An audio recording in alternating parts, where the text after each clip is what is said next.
You ever just get a feeling about someone, but you can't quite put your finger on it? You're left wondering, are they just being nice, or is there something more hiding just beneath the surface? It's probably one of the biggest mysteries we deal with, and today we're going to crack the code. Oh yeah, we have all been there, right?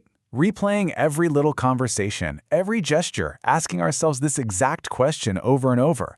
The signals can be so confusing, even contradictory, and you just end up feeling totally lost. But what if I told you there's a way to actually decode all of it? Okay, let's just dive right in. Because what psychology tells us here is absolutely fascinating. The biggest giveaways? They're not these big, dramatic, romantic gestures. No. They're hidden in the tiniest, most subconscious, and frankly involuntary little signs that people leak out when they're trying their best to hide how they really feel. So our first set of clues is all about what the body is saying when the mouth just won't. We're looking at this really strange but incredibly powerful combination. A whole lot of nervous energy mixed with this conflicting desire to get physically closer. And you know, this is where we usually get it all wrong. You might see someone avoiding your gaze, or maybe they get a little tongue-tied, and you think, oh, they're not interested. But psychology suggests it could be the complete opposite. They might be so hyper-aware of you, so anxious to make a good impression, that their brain just gets a little, well, overwhelmed. So here are some of those specific little tics to watch for. Maybe they start fiddling with a pen or their keys while you're talking. Or you might notice their speed speeds up, just a little bit. And here's a weird one. They could go totally quiet the second you walk into the room. And that lack of eye contact? It's usually not about disinterest.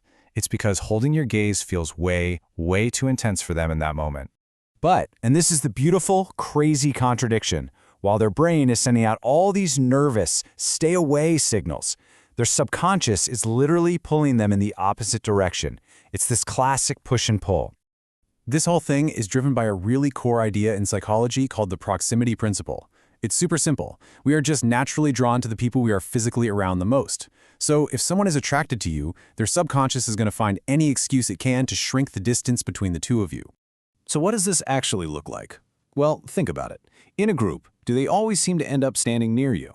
Do they find little reasons to keep a conversation going, just to stay close? Or do they sit just a little bit closer than social norms would dictate? Their body's trying to close a gap that their words just aren't ready for yet. All right, so moving on from the unspoken, let's talk about what's actually said, or even more importantly, what's heard. Our second cluster of signs is all about the conversational clues that show an intense level of focus and, get this, an almost superpowered memory.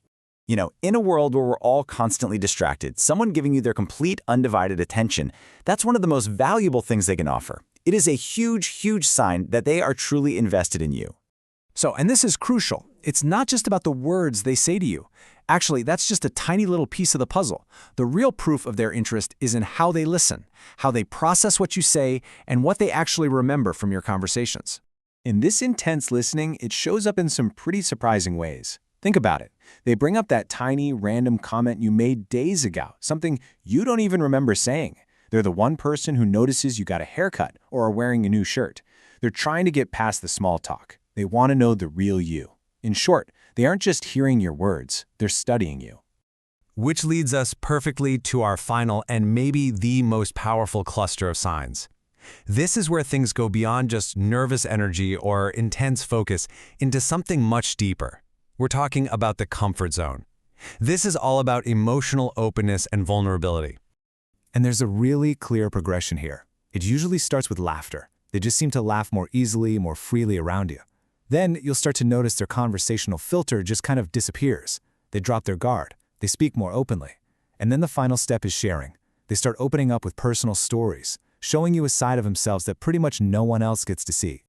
A good way to think about it is like this. With most people, our conversational guard is way up, and our willingness to be emotionally open is pretty low.